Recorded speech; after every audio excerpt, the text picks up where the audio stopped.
Hello guys, alam ko na ito, kailangan natin ito na pag mayroong kasasakyan, importante ito guys.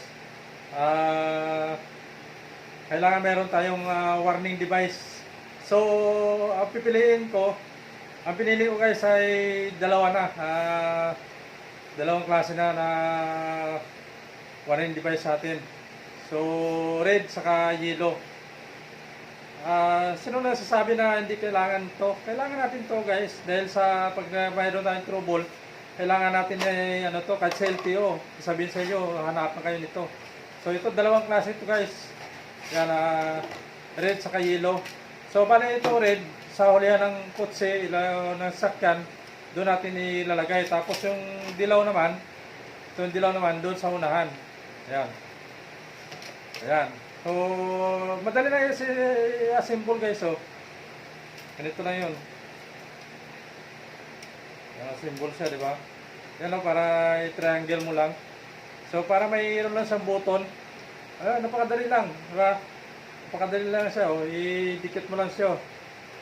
Kasi may button na siya, oh. Nakita niyo itong button. Tapos, ito yung, female and male. So, yan.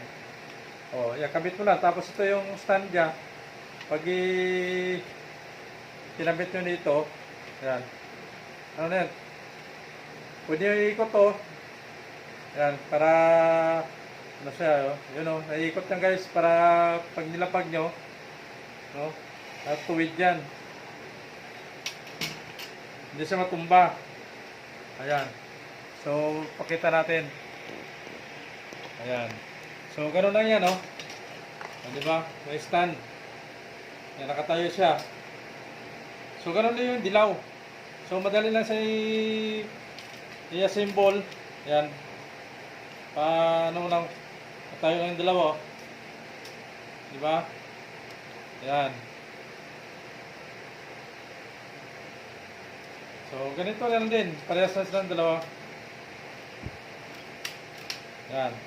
Meron din, itatayo ito, iikot nyo lang, oh. Yan, pwede tayo. Yan, yung dalawa, di ba? So, yung mga nakatayo sila. Oh, yan. So, yan na guys. So, ano pa inantay nyo? Check out na kayo, mga habang mura pa ito. Ayan, so, piliin nyo guys, yung double na, yung dalawahan na para sa harap, sa likod. Ayan. So, napakamura nito. Tingnan nyo na sa yellow basket ko at huwag na patagalin. Check out na. Ayan. Check out na sa lalim sa aking yellow basket. At ito guys, ay napakadali lang iligpit, no? Ayan. So, tatanggalin lang natin ulit. Kasi baba lang natin. Ito lang. Ayos ito naka-cross. Ayan. Tapos ilagay natin sa meron siyang lagayan. At siyempre may takip din. Para hindi siya mahulog, no? Ayan, pwede mo pagsabay yung dalawa. Ayan, ito guys, kahit saan mo dalhin, pwede. So, gano'n lang, napakasimple lang magkabit, mag-assemble, simple rin ang pagligpit. Ayan. So, gano'n lang. Tapos, diretso mo lang, pasok. Oh, di ba? Pasok lang din sa box, dalawa sila. Oh. So, kahit saan ka mapunta, dala mo to, ay ilagay sa compartment ng ating mga sasakyan. So, yan lang guys. Check out na, ha?